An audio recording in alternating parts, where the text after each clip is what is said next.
Hello everyone, यहाँ पर हम लोग आ गए सेक्शन 9 में और यहाँ पर हम देखेंगे more on object oriented programming. तो यहाँ पर हम लोग देखने वाले और भी ऑब्जेक्ट ओरिएंटेड प्रोग्रामिंग के topics like getters and setters क्या होते हैं, इसको डिफ़ॉल्ट और कस्टम किस तरह से बनाना होता है गेटर्स एंड सेटर्स को। ओके, और फिर इनहेरिटेंस भी देखेंगे डार्ट में, और फिर मेथड ओवरराइडिंग देखेंगे, कंस्ट्रक्टर देखेंगे इनहेरिटेंस में कैसे यूज़ करते हैं, और abstract method and abstract variables देखेंगे क्या होते हैं। उसके बाद हम देखेंगे इंटरफेस देखेंगे, और लास्ट हम देखेंगे इस सेक्शन का static methods and static variable क्या होते हैं। तो इस सेक्शन को हमने कुछ वीडियोस में डिवाइड किया है, जहाँ पर हम लोग देखेंगे फर्स्ट वीडियो में गेटर्स एंड सेटर्स क्या होते हैं, फिर इनहेरिटेंस देखेंगे सेकंड वीडियो में, फिर मेथड ओवरराइडिंग देखेंगे, फिर इनहेरिटेंस विद कंस्ट्रक्टर देखेंगे, फिर abstract classes and abstract methods क्या होते हैं वो देखेंगे, और उसके बाद हम लोग देखेंगे इंटरफेस, और लास्ट वीडियो हमारा रहेगा स्टैटिक मेथड्स एंड वेरिएबल्स के ऊपर। तो चलते बिना टाइम वेस्ट किए फर्स्ट वीडियो में, जहाँ पर हम लोग देखेंगे गेटर्स एंड सेटर्स क्या होते हैं। तो चलते हैं डार्टपैड के एडिटर पर। यहाँ पर मैं आ गया हूँ डार्टपैड के एडिटर पर, और यहाँ पर मैंने ऑब्जेक्टिव्स लिख दिए कि इस वीडियो में मैं क्या क्या देखने वाला हूँ। यहाँ पर हम लोग देखेंगे डिफ़ॉल्ट गेटर एंड सेटर्स क्या होते हैं, और कस्टम गेटर्स एंड सेटर्स किस तरह से बनाना है वो देखेंगे, और प्राइवेट इंस्टेंस वेरिएबल भी साथ में देख लेंगे कि इंस्टेंस वेरिएबल को प्राइवेट किस तरह से बनाते हैं। ओके, तो यहाँ पर मैं एग्जांपल लेता हूँ, जो कि हमने पिछले वीडियो में एग्जांपल लिया था वही एग्जांपल हम लोग यहाँ पर भी लेंगे। तो क्या था एग्जांपल, वॉइड मैन हमने लिखा था, और उसके अंदर उसके बाहर हमने क्लास एक डिफाइन किया था जो कि स्टूडेंट क्लास था। ओके, स्टूडेंट क्लास था, और क्लास के अंदर हमने इंस्टेंस फील्ड डिफाइन किए थे। कोई कोई नेम होता था जैसे इंस्टेंस वेरिएबल जिसको हम लोग बोलते हैं, और रोल नंबर होता था जैसे।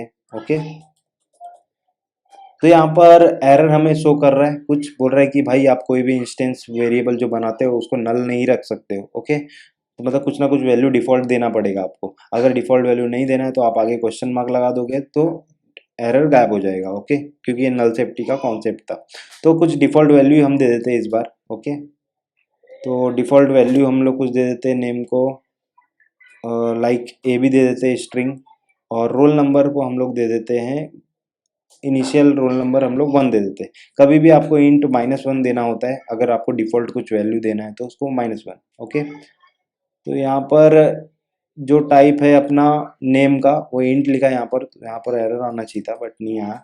स्ट्रिंग स्ट्रिंग दे देते हैं हम लोग, क्योंकि नेम क्या होता है हमारा स्ट्रिंग टाइप का होता है, तो इसलिए मैंने यहाँ पर स्ट्रिंग दे दिया, और इसका डिफ़ॉल्ट वैल्यू ए भी दे दिया, और रोल नंबर का डिफ़ॉल्ट वैल्यू मैंने -1 दे दिया।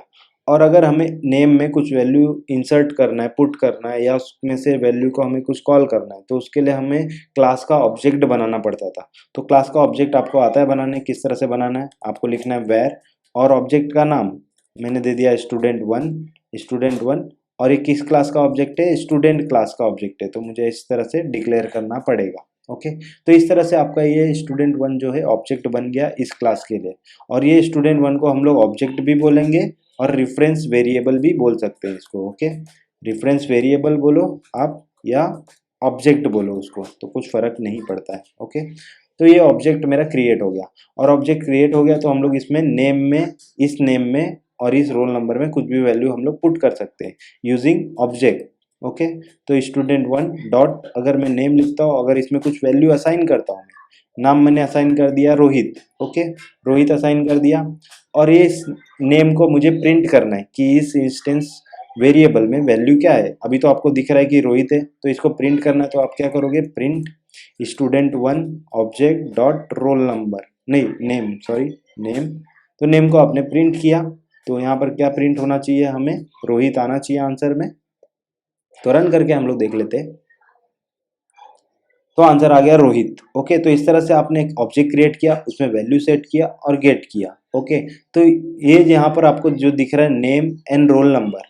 ओके, जो आपको दिख रहा है यहाँ पर नेम एंड रोल नंबर, ये क्या है, इंस्टेंस वेरिएबल है। ओके, आपको पता है ये इंस्टेंस वेरिएबल इसको बोलते हैं, और यही हमारा होता है default getter and setter. Default getter and setter, इसी को हम लोग बोलते हैं डिफ़ॉल्ट गेटर एंड सेटर। किस तरह से डिफ़ॉल्ट गेटर एंड सेटर है, देखो यहाँ पर हमने कोई भी जैसे नेम है, यहाँ पर नेम है, इसमें हमने कुछ वैल्यू सेट किया, जैसे यहाँ पर रोहित सेट किया हमने नेम में। ओके। और नेम को हमने अगर नेम में से कुछ वैल्यू प्रिंट कराना है तो हमने क्या किया, स्टूडेंट वन डॉट नेम लिखा, तो यहाँ से वैल्यू हमें गेट हुआ, नेम का वैल्यू गेट हुआ ना। तो ये हमारा क्या हो रहा है, यहाँ पर आपने नेम को कॉल किया, मतलब आपने यहाँ पर डिफॉल्ट गेटर को कॉल किया, और जब वैल्यू सेट करना था आपको तो आपने डिफॉल्ट सेटर को कॉल किया। तो यहाँ पर मैं लिख देता हूँ कि आपने कॉल किया, कॉलिंग डिफॉल्ट सेटर, आपने यहाँ पर डिफॉल्ट सेटर को कॉल किया। ओके, कब, जब वैल्यू को सेट कर रहे थे, क्योंकि ये डिफॉल्ट गेटर एंड सेटर है ना, कोई भी इंस्टेंस वेरिएबल होता है वो डिफॉल्ट गेटर एंड सेटर होता है। और आपको अगर वैल्यू को गेट करना था तो आपने क्या किया, स्टूडेंट वन डॉट नेम किया, तो इससे क्या हो रहा है, वैल्यू गेट हो रहा है, हमें मिल रहा है। तो यहाँ पर आपने क्या कॉल किया, कॉलिंग डिफॉल्ट गेटर, आपको यहाँ पर आपने कॉल किया डिफॉल्ट गेटर को। ओके, तो इस तरह से आपने default getter and default setter को कॉल किया। ओके, जब वैल्यू सेट करते हैं तो सेटर होता है, जब वैल्यू गेट करते हैं तो गेटर होता है। ओके, यहाँ पे प्रिंट जो है वो मेरा गेटर नहीं रहेगा। ओके, सिर्फ आपने क्या किया, स्टूडेंट वन डॉट नेम लिखा, तो इससे क्या हो गया, वैल्यू गेट हो गया, मतलब इसके अंदर जो है मेरा रोहित है। ओके, वैल्यू गेट हो गया, तो इसी को हम लोग बोलते हैं डिफॉल्ट गेटर। आपने डिफॉल्ट गेटर को कॉल किया, और यहाँ पर प्रिंट का मतलब था कि आप इस वैल्यू को प्रिंट कर रहे हो। ओके, तो रन करके देख लेते हैं हम लोग, तो वैल्यू तो रोहित आया था हमारा। ओके, तो इस तरह से आपको यूज करना है डिफॉल्ट गेटर एंड सेटर को। ओके, अभी हम लोग खुद का कस्टम गेटर एंड सेटर बनाते हैं, तब आपको ज़्यादा से समझ जाएगा कि गेटर एंड सेटर वर्क कैसे करते हैं। अगर आपको थोड़ा भी अभी कंफ्यूजन है तो कोई बात नहीं, हम लोग कस्टम गेटर एंड सेटर बनाते हैं, तो उससे आपका पूरा डाउट क्लियर हो जाएगा। ओके, अभी हम लोग एक एग्जाम्पल लेते हैं। एक सेटर बनाता हूँ मैं, एक सेटर बनाता हूँ जिसमें हम लोग परसेंटेज कैलकुलेट करेंगे एक स्टूडेंट का, कोई भी स्टूडेंट का। अगर स्टूडेंट मार्क्स डालता है 400 डालता है, तो उसका वैल्यू आना चाहिए, गेट होना चाहिए हमें 80%। मतलब अगर 500 मार्क्स का पेपर है और अगर स्टूडेंट का आया 400 मार्क्स आया, ओके, तो अगर उसने 400 पुट किया, सेट किया 400, तो आंसर मुझे मिलना चाहिए 80%। तो उस तरह से हम लोग सेटर मेथड एक बनाते हैं। ओके, तो सेटर मेथड बनाने के लिए आपको लिखना है सिंपली सेट और फंक्शन का नाम, मतलब सेटर का नाम। सेटर का नाम मैं दे देता हूँ परसेंटेज। तो अगर आपको सेटर बनाना होता है तो आपको लिखना पड़ेगा सेट, और उसके बाद मैंने सेटर का नाम दे दिया परसेंटेज, और इसमें हम लोग क्या पास कर रहे हैं, मार्क्स पास कर रहे हैं। ओके, तो मैं डबल में ले लेता हूँ मार्क्स, क्योंकि पॉइंट में मार्क्स हो सकता है। ओके, तो डबल में मार्क्स ले लिया, और यहाँ पर हम लोग फॉर्मूला लगाना पड़ेगा, marks into marks divide by 500। आप किस तरह से करते हो, परसेंटेज निकालते हो कोई भी मार्क्स का, तो marks divide by 500 multiply by 100, तभी हमें परसेंटेज मिलता है। ओके, और इसको हम लोग किधर ना किधर स्टोर कर देते हैं, डबल वैल्यू में हम लोग स्टोर कर देते हैं, परसेंट में। ओके, परसेंट में हमने स्टोर कर दिया इसको। ओके, इतना फाइनल। अभी आपने क्या किया, एक सेटर बनाया, सेटर में आपने मार्क्स पास किया, और मार्क्स कैलकुलेट होके परसेंटेज होके परसेंट में आ जाएगा। ओके, अभी आपको गेटर भी बनाना पड़ेगा, आपने सेटर तो बना लिया, तो गेटर भी बनाना पड़ेगा। गेटर बनाने के लिए आपको लिखना पड़ेगा गेट, और जो सेटर का नाम था वही गेटर का नाम होता है। ओके, अभी आपको थोड़ा बहुत कंफ्यूजन होता रहेगा, तो कोई बात नहीं, एक बार कंप्लीट हो जाने दीजिए, वापस से मैं बताऊंगा वो एक्सप्लेन करूंगा, तो सारी चीज़ें आपको क्लियर हो जाएंगी। ओके, तो अब गेटर बनाना है तो आपको गेट लिखना है, और जो सेटर का नाम था वही लिखना होता है, और करली ब्रैकेट ओपन क्लोज, इसमें कोई पैरामीटर पास नहीं करना होता है। क्यों, क्योंकि जब गेट करोगे वैल्यू तो उसमें थोड़ी ना कुछ वैल्यू पास करना होगा। हाँ, ओके, डायरेक्टली वैल्यू गेट हो जाएगा वो। तो रिटर्न कर देते हैं हम लोग, रिटर्न कर देते हैं जो भी परसेंट में वैल्यू आया होगा, जो भी परसेंट में वैल्यू आया होगा उसको हम लोग रिटर्न कर देते हैं। ओके, तो यहाँ पे परसेंट में कुछ एरर आ रहा है, बोल रहा है कि अनडिफाइंड नेम परसेंट, मतलब ये बोल रहा है कि अनडिफाइंड है। क्यों अनडिफाइंड है, क्यों, क्योंकि ये मेथड के अंदर आपने डबल डिफाइन किया है, तो इसका स्कोप सिर्फ इस मेथड के अंदर ही होगा, बाहर हम लोग इसको यूज नहीं कर सकते। इसके लिए हम लोग को क्या करना पड़ेगा, हम लोग ले लेते हैं इसको क्लास के बाहर, मतलब मेथड के बाहर डिफाइन करते हैं। मेथड के बाहर डिफाइन करोगे तो क्या होगा, ग्लोबली डिफाइन हो जाएगा, तो आप सारे मेथड में इसको यूज कर सकते हो। ओके, तो मैं यहाँ पर लिख देता हूँ डबल, डबल परसेंट लिख देता हूँ। ओके, परसेंट आपने बाहर लिख दिया। अब ये डबल अंदर लिखने की जरूरत नहीं है, क्योंकि आप इसको यूज कर सकते हो परसेंट को। ओके, सारे जगह पे यूज कर सकते हो। लेकिन यहाँ पर कुछ एरर बोल रहा है कि भाई ये नल नहीं रहना चाहिए, जो भी आप बाहर क्लास में डिफाइन करते हो। जिस तरह से हमने इसको डिफॉल्ट वैल्यू दिया है, इसको भी कुछ डिफॉल्ट वैल्यू दे देते हैं। मान लेते हैं कि परसेंट 35 डिफॉल्ट दे दिए। ओके, कि परसेंट 35 डिफॉल्ट हो गया। ओके, आप यहाँ पर यूज़ कर लिए परसेंट को और आपने यहाँ पर भी यूज़ कर लिया परसेंट को, लेकिन अभी भी कुछ एरर आ रहा है। परसेंटेज बोल रहा है कि percentage is a dynamic which is सब टाइप ऑफ डबल।